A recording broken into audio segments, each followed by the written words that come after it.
Welcome to the MMA Fan Podcast. Ladies and gentlemen, I give you Stu and Blake.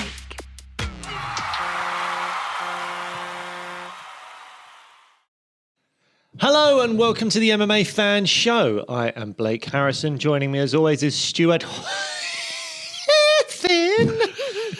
How are you, Stuart Whiffin? I'm all right, Blake Harrison. How you been? You're back in the UK? Bloody exhausted, to be honest. Yeah, back in the UK from Belgium. Been going around Belgium with work and tired, but happy to be back in the studio. First time been in the studio again for a while because we've had to do a few things over Zoom because of scheduling issues. Yeah. I mean, it makes us sound a lot more important than we are. Oh, yeah. You had a bit of work on our moved house. Yeah. Essentially. Really. Are you going to grow the beard back now? Definitely. Yeah. I hate being clean shaven. Yeah. My wife hates it as well. She thinks I look about 12 years old. You look a lot younger. Yeah. Like, that ain't a bad thing. No, it's not bad. How old would you say? Just so I can put it on my, acting resume. I can play between. I don't know.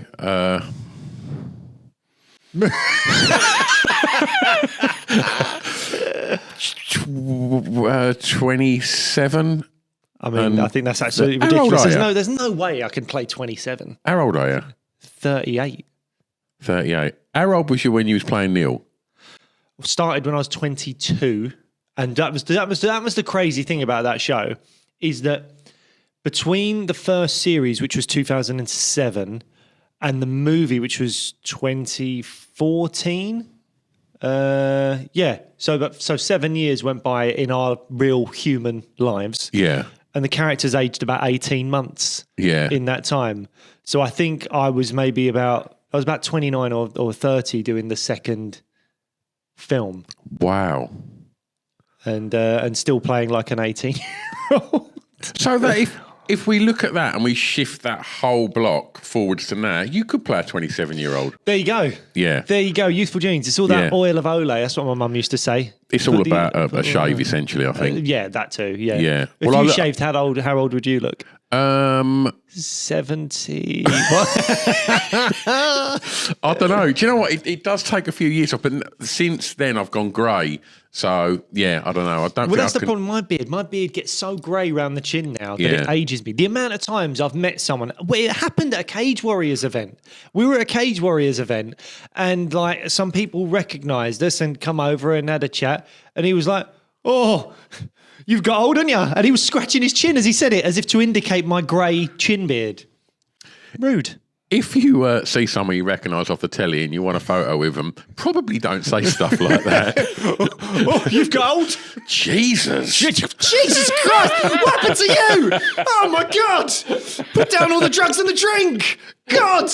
You look awful! You look like a medieval peasant! What happened to you? State of him. Yeah. Right.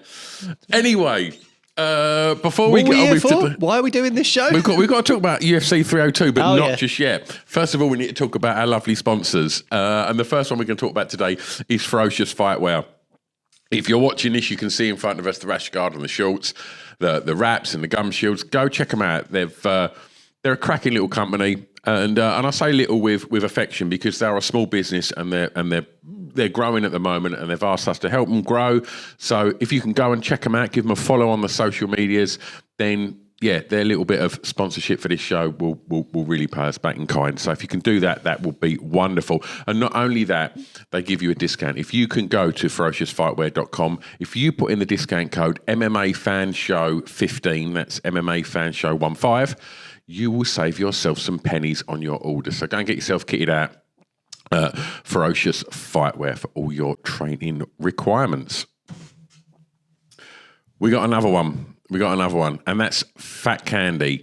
I'm going to reach across because I've not tried these ones yet. Have you tried these ones? I haven't tried the little ones. No, the Skittles are my favourite. Yeah. The freeze-dried Skittles. Yeah, they're amazing. They're really, really good. So, it's freeze-dried sweets, as Blake just said. So basically, it's all of your favourite kind of sweetie shop sweets freeze-dried. So they basically, if you can't see this, if you're not watching the show, if you're listening, they just expand and they become this kind of crazy sort of sweety, sugary It's a strange texture, isn't it? It's like an explosion of flavour. There you go. There you someone go. works in TV and someone don't. Guess which one? Yeah, and so go check them out. There's Skittles, there's Cola Cubes, and these look like some little sort of iron brew sweets. So I'm literally going to... Oh, you're going to be buzzing now. Oh, mate. That's what you need. Don't need pre-workouts. Just have the freeze-dried sweets. Oh, that tastes really good. So, yeah, head over to fatcandy.co.uk. I'll give them a follow on the socials. And and also they will give you a discount as well. All you need to do at the store, put your order in, get your Cola Cubes, your Pineapple Cubes, your Skittles, whatever you want, and put in the discount code SWEET MMA.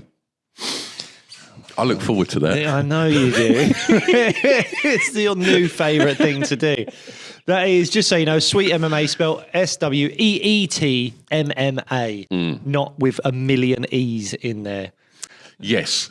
Well, look, before we get on to UFC 302 that's going down this weekend, there's been an announcement added to UFC 303, which was rumoured. I think we spoke about the potential of it. And that is Ian Garry versus MVP, two former guests of the show. Well, we literally were putting out an Instagram post, weren't we, talking about whether this might or might not happen on the day of it being announced that it happened, which is it's happening to us a lot at the moment. But I am glad it's happening. As I said in that kind of Instagram post, it was I liked the Ian Garry chasing the Colby fight. I thought that was good because it skyrockets him up the rankings, and I also think he's going to smash Colby. I really do think Colby's kind of a bit past it now. So I was very excited for Ian Garry versus Colby, even though I was more excited about the Garry side of it than the Colby side of it, in terms of Gary's progression. Yeah. But in terms of a fight, just as a fight on its own, without having any emotional ties to any of the fighters, this is a way better fight. Yeah. MVP versus Ian Garry is a much, much better fight. You know, we've interviewed both these guys. I think they're both really great people. I'm going to be quite torn, I think, when the fight actually takes place. But I do think that stylistically, it should mainly play out on the feet, which I think would favour MVP. However, I think Ian's a very clever fighter, and I think he knows that if he can try and implement some of the grappling that he's been doing in Brazil for a long time now, with the likes of Damian Maia, with the likes of Charles Oliveira, then I think we might see Ian show a different side to his game, and it would make a lot of sense for him to mix up the striking with the grappling. Whether he can take MVP down or not, I'm not sure. But as we've always referenced on this show, he fought Jack Grant for the Cage Warriors title. Jack Grant, very, very, very good grappler, and he held his own. Really won. Yeah, and the amount of improvement he would have made since then in terms of his grappling. And you mentioned training with the aforementioned. Exactly. You're training with those guys in Brazil. And prior to that, he was at Killcliff with the likes of Michael Chandler, Gilbert Burns, Kamaru Usman popping down there as well. So his grappling's probably improved immensely since the times we watched him in Cage Warriors and stuff. Because we've not really seen much of his grappling, I think, in the UFC. Barely any. So this is the time that we might see it. Yeah. So there'll be questions answered. Is Ian as well-rounded as we think he might be? Can he go to the grappling and showcase a different side of his game? Is MVP just such a unique style and he's so explosive and, not lost any of that speed and stuff like that he's just so hard to deal with for people that aren't really elite level wrestlers? Because we've seen him struggle at moments with elite level wrestlers and stuff like that. I think was it Logan Storley that was the interim kind of Bellator title. But although I do remember that being maybe slightly close. But anyway, my point is there's going to be questions answered here, and I think there's a very real possibility that the winner of this fight gets a title shot. Because how could you? I mean, don't get me wrong. There is a queue because you've got Shavkat, JDM's kind of floating about. Is there anyone else in there that I'm forgetting, or is that kind of it? Is Shavkat? It's Shavkat, isn't it? And maybe Shavkat will fight JDM next, and that will be and then the winner of that will probably be the next in line for the belt. But the winner of this fight's got to be right up there And also an all-English title fight, stylistically with MVP, could be incredibly exciting. Ian Garry, popular to a lot of people, unpopular to a lot of people. That's going to draw eyeballs. He's a very divisive figure, isn't he? He is. And, we can only judge him on our experiences of being around him, 100%. and he's always been a delight. Yeah. And obviously, when we launched the studio, we launched having MVP sitting in the chair that you're sitting in right now, and what an absolutely wonderful fella he was. Warm and talented. Is that weird? Yep. What did you think about the fight as it's announced? How are you feeling about it? Both because we have interviewed both these guys, we like them both, but also just as a fight itself. Like, how are you feeling that it might go? How do you think that Ian Garry's not put a foot wrong in the octagon so far. He's put on some fantastic performances, and like you say, that divisive element to his character where a lot of fans really fucking hate him. Like, I quite like it. It because he must like it, because it's propelled him so far up the kind of the ladder of sort of, I don't know, superstar. He's become a far more famous fighter through being divisive than he would have if he would have carried himself in a kind of Arnold Allen, Jack sort of, that kind of humble, just well-rounded fighter. So, he's talked the talk. Sometimes it's come back and bit him on the arse, I think. And but also MVP, he's not necessarily a trash talker, but he's got so much star quality as well. Yeah. And his highlight reel's ridiculous. And he showboats at press conferences and stuff, and I like that. Not like you say, he's not a trash talker. That's not his style. But I do. But he will give it back. That there's been moments like Ian Garry said before MVP fought Holland that there's no way MVP beats Holland. Yeah, and he's now used that in some of his Instagram posts. Yeah, I saw that. So there is a little that's bit fun, isn't it? That's not trash talking, is it? That's just I think it's going to be sort of light-hearted and amusing, but I think they are going to trash talk each other a little bit, but I don't think either of them are going to cross any kind of lines, because that's not I don't think that's their style. When it gets to media day, as if anyone's going to be listening to what they're going to be saying, everybody knows where everybody's going to be looking, right? The trash talk is not going to be... Well, I mean, I don't know, man. Have you seen the images or the videos of Conor partying? I'm like, what, mate? How many weeks away is he from this fight? Like 6 weeks? Something like that? I don't think it's a good look, man. No, of course it's not. It's a fucking terrible look. But that's what I'm saying. Like, what's going to be... Like, obviously all the eyes are going to be on Conor, but I wouldn't be surprised if Ian Garry steals some of that or takes some of that limelight as well. And therefore MVP gets that rub, because if people are talking about Ian before the fight, they must be talking about MVP a little bit as well. But in regards to the actual fight, I don't want to see Ian Garry show that side of his skill set. I don't want that to go to ground. I want this to be a really elite level kickboxing match, and I think Ian's striking is fantastic. Do you think Ian can keep up with MVP just as a striking match? Like, if this was a karate combat fight, or if this was is it? No, I know, but that's what you're saying. You're saying you don't want him to use the grappling skill set. You want it to be a striking match. But if it is, can Ian keep up with MVP? I don't know. I want to see. Because, like I say, I don't think he's put a foot wrong. I think his striking is really, really good. And I think but not putting a foot wrong in this fight means utilising the grappling, pushing him up against the fence, doing all that stuff.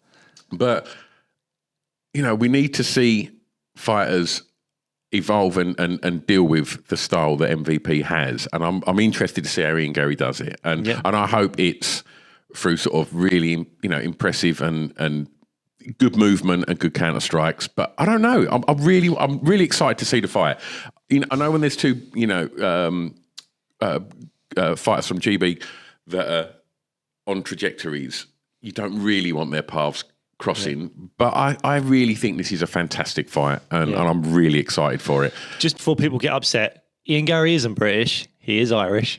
But he is Irish. Before people get upset, but I hear, because I especially when we've interviewed Irish fighters, I do sort of bring them in with the British fighters because in a way of like I want them to do well. Absolutely, absolutely. So yeah, there's a kinship there, even though it probably only goes one way. The Irish fighters like fuck off, and I'm like, no, come on, we're gonna win. Exactly. Look, it's a great fight. It's a great fight. But look, anyway. We're here to talk about this event, and this event is obviously topped by who will be the former champion Makhachev versus Dustin Poirier. I mean, it's come a little bit too late for me. Like last year, I'd like to have seen this, as I predicted that Dustin would end the year as the UFC champ. I've had to wait until June for it to happen, but I'm happy it's happening. Yeah, I mean, good luck with that because it ain't happening. I mean, look, before we get into that specific fight, sure. The card itself, how are you feeling about it? Because for me, it feels very top heavy. It feels like main event, sure, even though I do have some slight issues with it. I know that basically Dustin was head kicked by Gaethje only a little while ago and knocked out. I know he beat BSD, but he was only ranked 10th. What I would say is Dustin's got such a history of great work and great fights, and he seems like such a great guy that I'm not going to bemoan it too much. I'm not going to start complaining that it should have been this guy, should have been that guy, because as far as I'm aware, Arman Sarukian was offered the fight, but it was too short notice, all those things. And we sort of said this when 300 was announced, and they had Sarukian Oliveira, they had Gaethje versus Holloway, and Dustin versus BSD prior to that. Even Gamrot RDA was a long shot. But something weird was going to happen with Makhachev's next fight because he wanted to fight in June. It's turned out to be Dustin, which is probably the best situation we could have had given the circumstances we were in. But I just don't see how he gets it done. I just don't see it. But before we do get into that, sorry, it feels like a top-heavy card to me because I'm interested in the main event for what it is. I'm interested in the co-main, Strickland Costa, 5 rounds.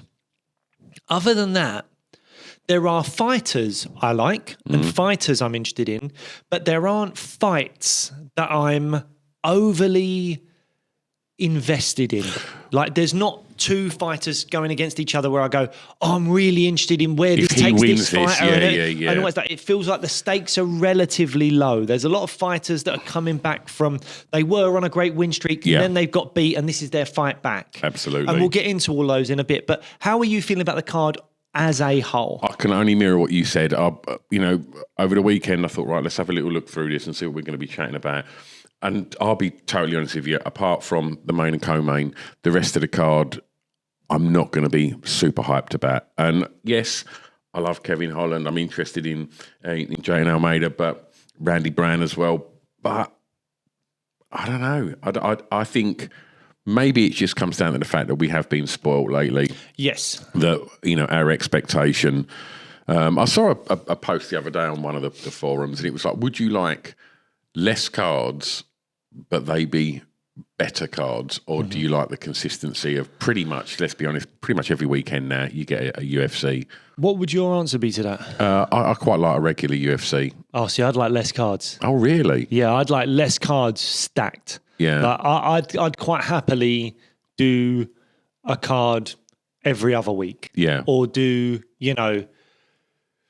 3 cards back to back and have a week off every week, rather than sometimes you get runs of 16 weeks of just card.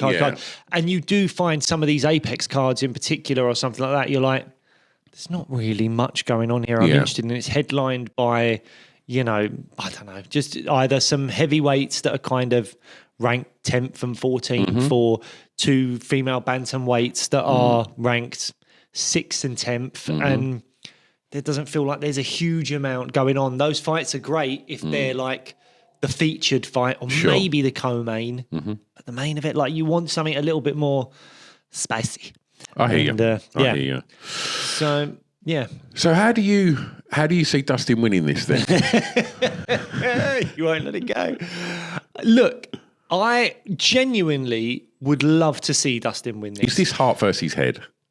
No, this is Islam's got to win. That's as simple as that.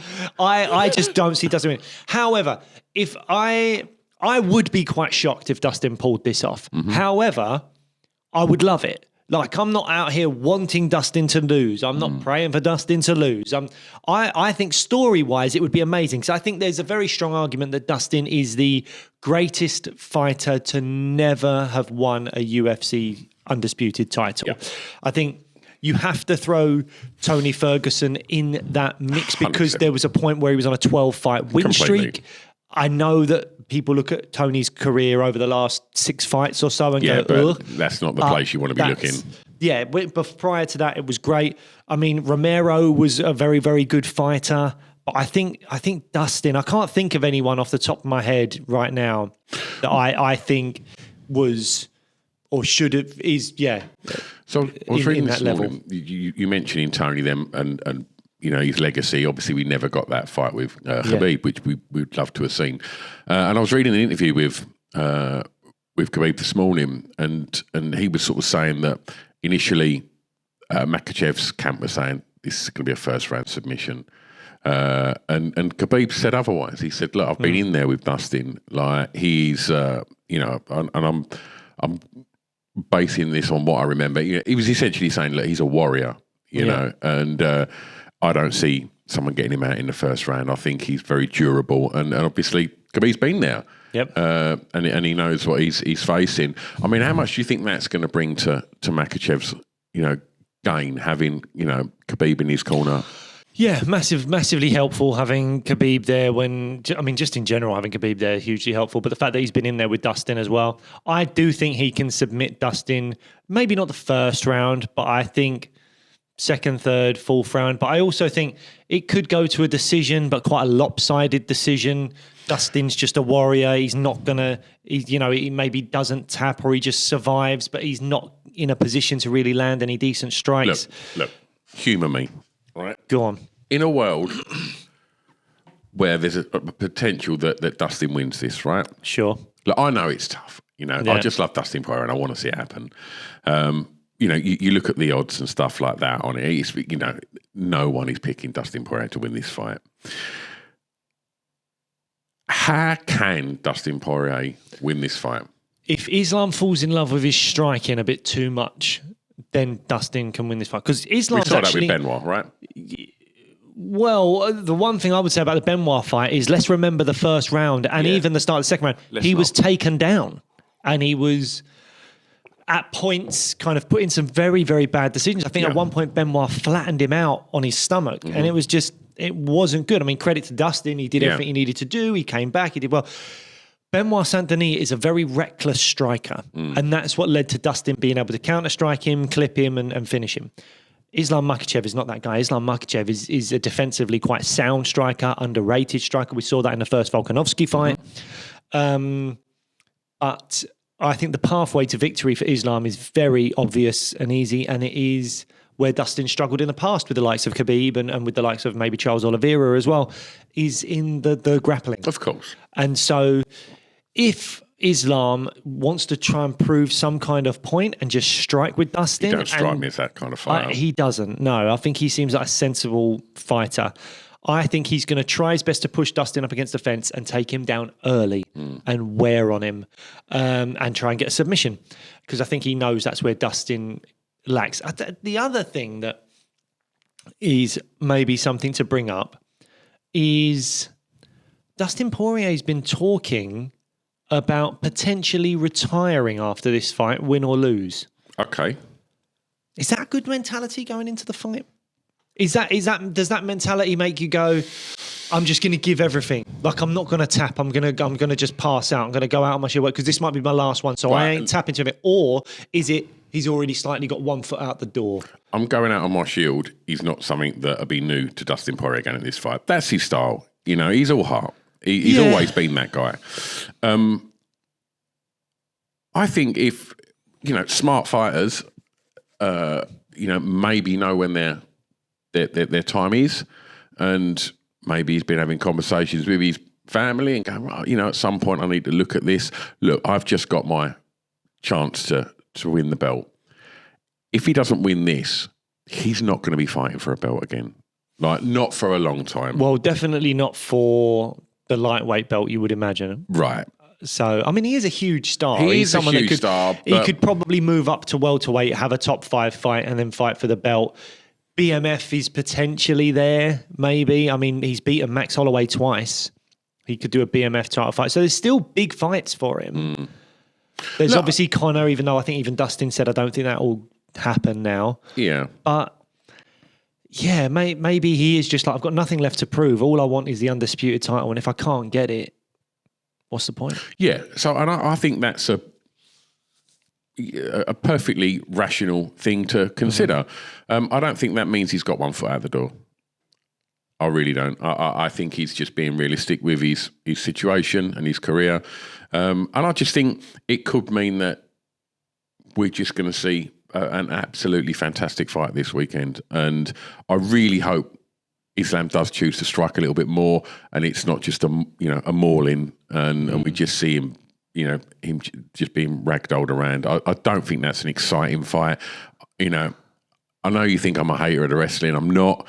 I know that Islam is the absolute best at it.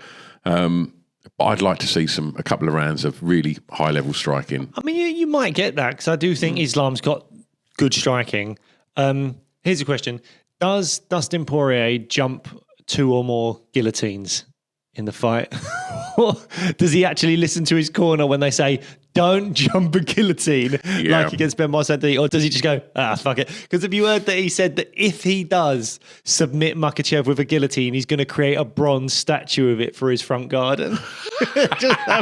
And to be honest, that if I could pick an outcome for this fight, I would pick first or second round submission for Dustin Poirier by jumping guillotine. Yeah. That would be my absolute favourite thing if it ever happened. Because even Makhachev's come out and been like, Dustin Poirier's never got anyone by guillotine. Yeah. He's definitely not getting me by guillotine. And it's like, I would love it so much if he did. But I think there's a big possibility that Islam's going for a takedown. Dustin jumps the guillotine. And then Islam just gets out of it and is on top of him and just smashes him up. Yeah. That's something I can definitely see happening within the first couple of rounds. I'll make this statement right now. If that happens, I too will get a brass statue of Dustin Poirier for my front garden. 100%. All right. Well, look, it's a great fight. And in the weird world and the world that I dream of where Dustin wins, it's obviously going to be a rematch, right? I'm sure that Islam I would hope not, because Islam's not got 3 title defenses. He's only got 2. So I don't want to see that. But the other option is that Arman Sarukian seems to be the next guy up. And I don't think Arman versus Poirier is going to be as lucrative as Poirier versus Islam too. But the one thing you could say is, well, Max Holloway's around. Well, Conor could be around if Conor beat Chandler. There's definitely, you could do the trilogy fight with Gaethje, then that gives Gaethje, because Gaethje really should have been fighting the belt for the belt in this situation, but he took the 300 main event against Max and look what happened there. So I think there are opportunities where you could go, no, sorry, Islam, you've got to wait. You only had 2 title defenses. We're going to do Poirier versus Gaethje 3. They're 1-on-1. Let's do the trilogy. And that could be pretty exciting, actually. Yeah. So there's really exciting fights to be had. There definitely. Lots of them. But if Islam wins, then the fight that makes the most sense and the fight that I think is the most intriguing fight in the lightweight division, maybe across all divisions outside of maybe Tom Aspin or John Jones, but that will never happen, is Arman Sarukian and Islam Makhachev. I agree. That is a fight I have to see. I know we've seen it once before, but it's not the Sarukian we see now. He did that on his debut at like 23 years old. These guys are 2 different fighters now. Sarukian's looked really great. That, to me, is the fight. Absolutely. So, yeah, we'll have to wait and see what happens. The Secret Juice is back out. Secret Juice. And he's going to be fighting Sean Strickland. If you're not watching this, you can't see the picture, but I'm sure you're aware that we are talking about Costa. I mean, this has all the makings of a fun fight. Do you know what I'm surprised at? I've not seen loads of chit-chat about this. Like, I've not seen, normally Sean Strickland has not shut up for about 3 weeks at this point. And I don't know if I just don't follow enough Sean Strickland accounts, but I've not seen a lot of chat from him. I think it's okay. One account is enough for Sean Strickland. But it seems like I mean, obviously we're going to have some press coming up in the next sort of few days, so I'm sure he's never short of things to say. But I think this is a really interesting fight, and I looked at on one of the forums where fans can vote for who they think is going to be the winner here, and everybody literally was 90% Strickland. Yeah, I think the fact that it's a 5-round fight really leans into Strickland's favour. I think Costa definitely has a chance to land heavy shots. Costa's got brilliant kicks, actually. I think people look at his upper body and how hard he must punch, but his kicks are actually really, really powerful. But I can just see Strickland jabbing and jabbing and jabbing and using that Philly shell. I mean, he's not got amazing footwork, I don't think, Strickland, but he does seem to roll so well with punches. Look, if he got clipped by Costa, I wouldn't be shocked, but I definitely think that the likelihood is that Strickland is able to either win this by a decision or gets a very late stoppage in rounds 4 or 5 just because he's been jabbing the hell out of Costa, wearing him down. It's going to be really interesting to see which one of them can get the forward pressure going, because they both are forward pressure fighters. They both like to come forward. But Strickland, as we saw, I think in the Drickers fight maybe, doesn't do so well on the back foot. So if Costa can really push forward, use that power and energy early on and push Strickland back, maybe he'll have a bit more success. But I think the likelihood is that Strickland's boxing, the way he constantly seems to spar, seems to make him so relaxed in there all the time, rolls with punches, jabs really well. And I can just see him slowly and methodically kind of picking Costa apart. Overall, as he just no stupid Poirier game plans. Don't just walk out there and just whatever he tried to do against Alex Pereira. None of that. Keep it a bit more sensible, which he can do, and I think he comes away from this with probably a decision win, because I think Costa is tough. I think you touched on Costa's kicks. I think that's going to be really important in this fight. I don't think Sean Strickland's footwork is any good whatsoever. I think he does roll really well with punches, but I can't remember exactly what it was, but there's something where he's lost some sort of muscle or cartilage in one of his legs, Strickland. It's really kind of hindered his movement. That's why he's quite upright and sort of, he's not a loose boxer, is he? You don't see him sort of like, he's quite upright in his style. I think we're going to see a lot of body kicks from Costa, and I'm interested to see. I think this could be a big win for Costa. I think, really, yeah, I think this could be quite a moment for him. I thought Costa looked good against Whittaker, but obviously Whittaker was just too good for him. Interestingly though, like, it's been a long time since he's had a win. He's not won since Luke Costa? Rockhold. Yeah. But he doesn't fight very often, does he? He only fights like once a year. This is like the first time he's had 2 fights in a year for a long, long time, isn't it? Before that, it was a loss. I mean, all very high level, losses to Vittori and Adesanya. But yeah, there's been lots of cancelled bouts. Whittaker, Cannonier, Hamzat. But yeah, I don't know. I think when he fought Vittori, like, I think no one really liked Costa then, did they? He was like, he come in so heavy, and it was just like, no. Well, yeah, he was really taking a piss. There was the whole wine thing with Adesanya. Yeah. Then, as you said, he's supposed to fight Vittori at 185. Said he couldn't make weight. They pushed it to 195. And then, like, the day before, said, no, let's make it 205. He was really, everyone was hating him, to the point where everyone was like, oh my God, Vittori's the one we're all rooting for. That's weird. That's weird. That's how bad. And now, a bit of secret juice, some jokes with Marab recently on his Instagram and stuff that's been quite funny. And it's like, I'm back on board. Back on board. Here we go. It's a weird world, isn't it, MMA? Back around. Yeah, but, it is weird. But I mean, look, I'm no fan of Sean Strickland, and I'd quite like to see Costa get a win here and push Strickland further back down the rankings. I'd probably rather see Costa win. I just don't see it I think skill-wise, Strickland's too good. Because the other thing that Strickland, I think, has struggled with slightly in the past is people that can implement the takedowns well. Now, don't get me wrong, Strickland's someone that pops back up quite well, but it interrupts his rhythm. If people can get a bit of control time, it keeps him down, wears him out, all those things. Costa's not really going to offer that, I don't think. I don't see Costa shooting for takedowns or anything like that. So, yeah, I think we're just going to see Costa swinging big and body kicks, as you say, and Strickland just jabbing his face up. And I think the jabs will win in the end. So before we move on, does the winner of this get a title shot? Because the middleweight division is sort of playing out over the next few weeks. We've got the likelihood is they're making Dricus du Plessis versus Adesanya. We don't know when and where yet, but I think there's a Perth card in Australia some point in the next few months. So that's not a done deal by any stretch, but it looks like that's probably what the UFC are working towards. Adesanya versus Dricus, maybe in Australia. Okay. We've got Costa Strickland. We've got Khamzat Chimaev versus Rob Whittaker in Saudi Arabia, I think, coming up in a few weeks. Also, not that I think they're in with a shot yet, but you've got Imava versus Cannonier coming up soon as well. Does the winner of this get the title shot? How do you see the middleweight division playing out, particularly with this and the Rob Whittaker versus Khamzat Chimaev fight?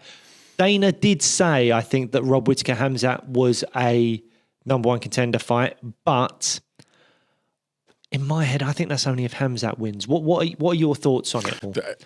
That's a really good point. Like, I mean, if I don't know. I think if Izzy beats Dricus and Bobby Knuckles wins, I think that's a really interesting fight.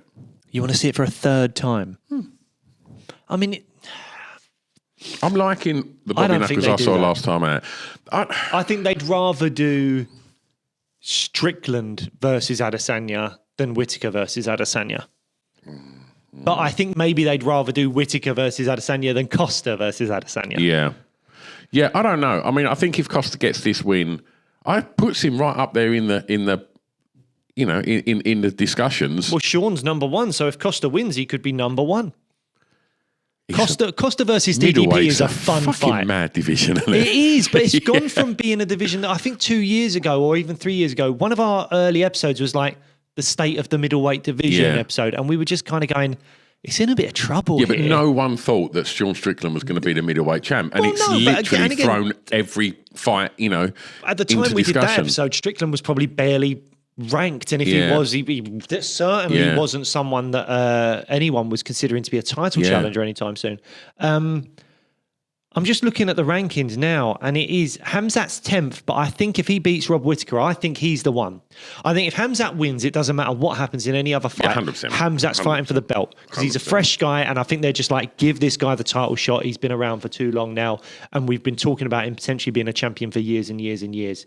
I think Rob is in a really tough spot. If he beats Khamzat, it's a fantastic win, but he's lost to DDP and he's lost to Izzy twice. You could make DDP Rob too. I think we'd see a different Rob Whittaker. I think we would too, but I think that was such a devastating finish. I mean, it's going to be a hard push to maybe sell that fight.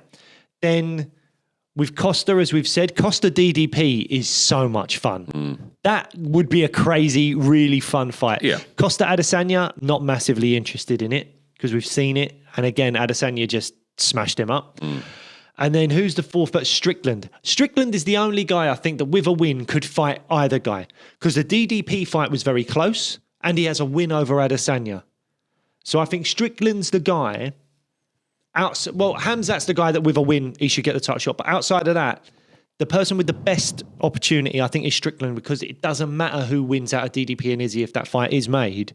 He can fight either of them. Yeah. And it still makes sense. Because there's some people, I think even myself, that scored that DDP Strickland fight for Strickland. Yeah. So that would also make a lot of sense. So they're in the best boats, I think. I feel sorry for Rob because I don't think he's got as good a chance, but I still think he's a great fighter and I'd like to see it. And if he beats Khamzat, that does count for a lot. Yeah. I hear you. moving on.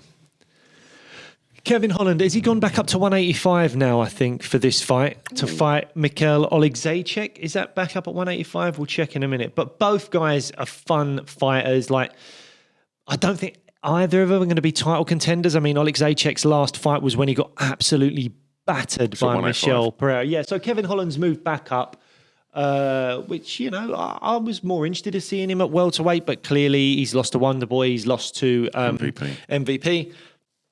He's trying something new, doesn't want to cut the weight. I mean, I think with Kevin Holland, you're like, maybe he can flick between weight classes depending on opponent. I don't see him ever challenging for a belt. So maybe he's just like, look, I'll earn the same money and I don't have to cut the weight and damage my body. I'll just do middleweight for a bit. But again, maybe he'll see an opportunity at welterweight where he goes, oh, that's a really good fight, actually. Let me do that. So I think he can flick between weight classes.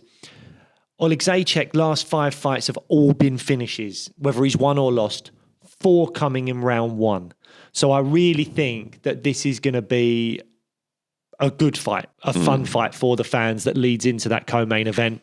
But in terms of stakes, in terms of where these guys go, there's not a huge amount to be said for it. I think it's just going to be a fun fight. Yeah. Just watch this fight in a microcosm and just go, this will be good fun. And I imagine Kevin Holland will win this fight.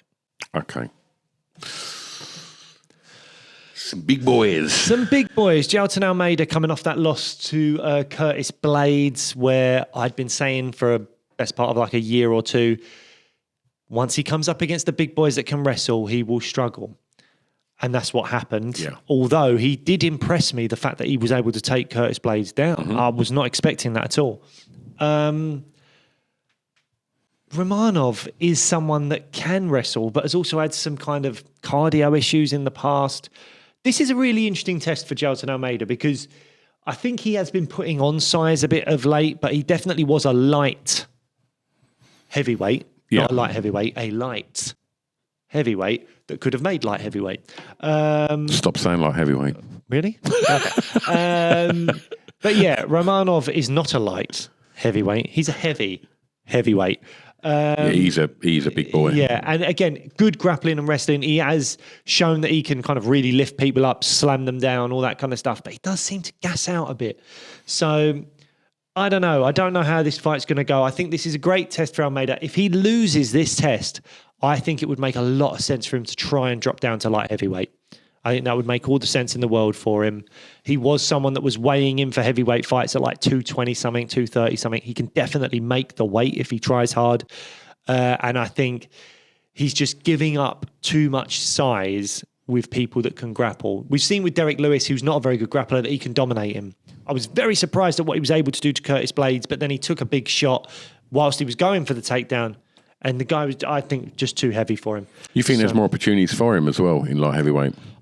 If Jailton Almeida can make light heavyweight, which I really do think he can, I think he'd be an absolute beast. He's not the best striker in the world, but he's got unbelievable kind of grappling and strength to be doing what he's been doing to the heavyweights. I think he could do very, very well at light heavyweight.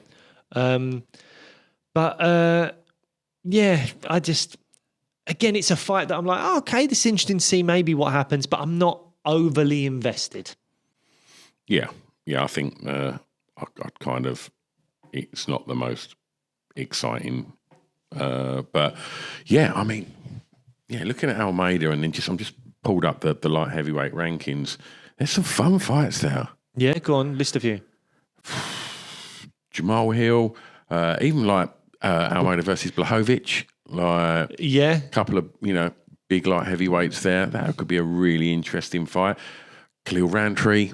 I mean, it'd be kind of striker versus grappler type situations, wouldn't it? Which I'm surprised you're saying would be fun fights because. Oh, don't get me wrong. I'd love to see him fight someone like Garry or Pereira. Like what fantastic fights there'd be, but. Well, not if he can just pin them down and do what he did to Derek Lewis. They'll be boring fights, won't they? Okay, well, I'm just looking and I'm just trying to see who's... Oh, Ankalaev, I suppose, he's the wrestle heavy, that would be a isn't fight it? that I think would be... Because then you've got, like, can he wrestle a light heavyweight when he couldn't maybe wrestle the good heavyweights that could wrestle? Yeah. Oldberg has stepped in for Khalil Roundtree. Khalil Roundtree. Did we mention this before that the Khalil Roundtree is hasn't he? But, well, yeah, but Pop, I think we mentioned this on the last show. He popped himself. He popped himself. He'd been on a kind of bespoke kind of supplement thing from some company that put in an ingredient that shouldn't have been put in there. He immediately flagged it up to not USADA, but Jeff Nowitzki and is it Free Sport now who are doing the UFC kind of drugs testing.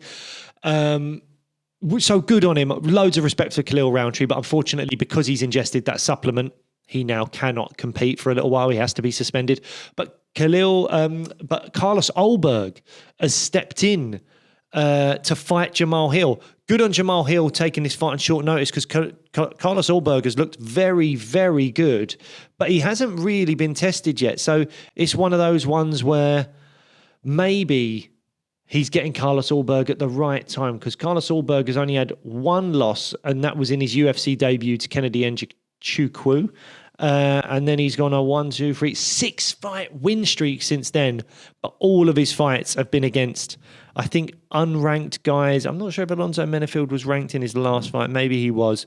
But to fight now a former champion in Jamal Hill, that's a big step up. Yeah. If he beats Jamal Hill, this guy's probably fighting for a title next. It'd definitely be up there. Because he's very marketable. He's a good-looking lad. He would be on a 7-fight win streak. And those wins as well, 1 decision and then 5 finishes, 4 of which happened in the first round. I mean, that is the type of guy the UFC are like, yep, stick him on the poster, try and get him the belt. That's a fun fighter. Has Ankalaev got a fight announced? I'm going to look it up now, but I don't think he has. Because he must be just thinking, come on. Well, he's probably thinking he's got to fight Pereira, but Pereira's only just fought. Pereira's allowed to sit out for a little while. That's a bad But yeah, he matchup doesn't for have a Pereira. fight booked. He had obviously that no contest. He's had a weird one because in his last 3 fights, he's technically only won 1 because it was a draw with Jan Blachowicz, a no contest because of that illegal knee against Johnny Walker, and then he beat Johnny Walker in the rematch. But other than that, he's on a 1, 2, 3, 4, 5, 6, 7, 8, 9, 10, 11, 12 fight unbeaten streak. But obviously the last 3 fights that we've just mentioned, they're not all wins. Yeah. So, interesting one. Poor old Ankalaev in that room. Yeah. He's said goodbye to Bilal. We've probably saying goodbye to Merab, who is with rumours of him fighting in September against Sean O'Malley in the Sphere. Ooh. Again, rumours, nothing confirmed. So poor old Magomed Ankalaev. He's lonely in that room. He's lonely in that room now, isn't he? He said goodbye to the other boys, and that's it now. He's in that room of deserving title contenders that are just being, I don't know, just left alone. Absolutely. Well, look, there's a couple other fights on there. Randy Brand's fighting, Roman Kopolov's fighting. I mean, there's other fights that, I don't know. Is there any other fights on there that you want to sort of touch on, really? Look, you mentioned Randy Brown. He was on a 4-fight win streak until he got hit by JDM. He's now won 2 in a row again. I think Brown should be Aleksiu Zaleski. But just don't know. I do think Randy Brown's got a good style and I really like him. Roman Kopolov's another guy that was on a 4-fight win streak, ran into Fluffy Hernandez in his last fight. He's fighting Cesar Almeida, who's only 5-0 and making his UFC debut as far as I can see. So I don't know what's happening there. I don't know if there's just last minute fights going on or what, but it seems like Cesar is a kickboxer. Kopolov's also a kickboxer. Kopolov struggled with Fluffy Hernandez's grappling last time, so I'm expecting a Kopolov KO here.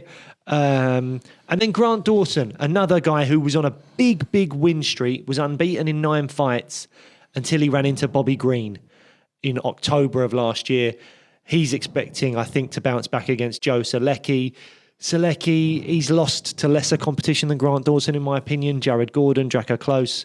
So I can strongly see Grant Dawson winning that fight. So it looks like the UFC have sort of padded out this card outside of the main and co-main event with fights that are you're seeing probably the odds skewed towards one guy quite heavily. I would say Kevin Holland, maybe Jailton Almeida, Randy Brown, Roman Kopylov, and Grant Dawson are all guys that the UFC have made fights for them where they're going, you probably should win this fight. Maybe I'm being unkind to Mikhail Oleksiejczuk there, but because it's upper weight class. But I think the likelihood is, excuse me, that all those fighters should win and get back into the win column after having their win streaks broken a little while ago. Yeah. We have seen, just before we sort of wrap the show up, we have seen some announcements to be added to 304, I believe, the Manchester card. What have we got? Can you pull that up? The 304 card? Yeah. I will try to. This is really fun for the listeners, isn't it? No, I think we touched on some of the shows, some of the fights on the last show we done, but so I've got it according to Tapology. Do you want me to run through any fights in particular? So we've already discussed the main card, haven't we? I see that? Sam Patterson versus Kiefer Crosby's been added. That's interesting. Ooh, that is an interesting fight. We had Sam on the show only a little while ago. Really good guest, really nice guy. He's a local boy, so we have to try and get him in ahead of Manchester. Modestas Bukauskas is back. Lovely. Against Former guest of the show. Krasnio. Christian Leroy Duncan has been added. That was it. Yeah. As you mentioned on the last show, you said that some of them spots might get filled with some other fighters. And one of them that you mentioned was Mick Parkin. He's since been added. Currently 9-0, Big Mick. Oban Elliott. Elliott. The Welsh gangster against Preston Parsons.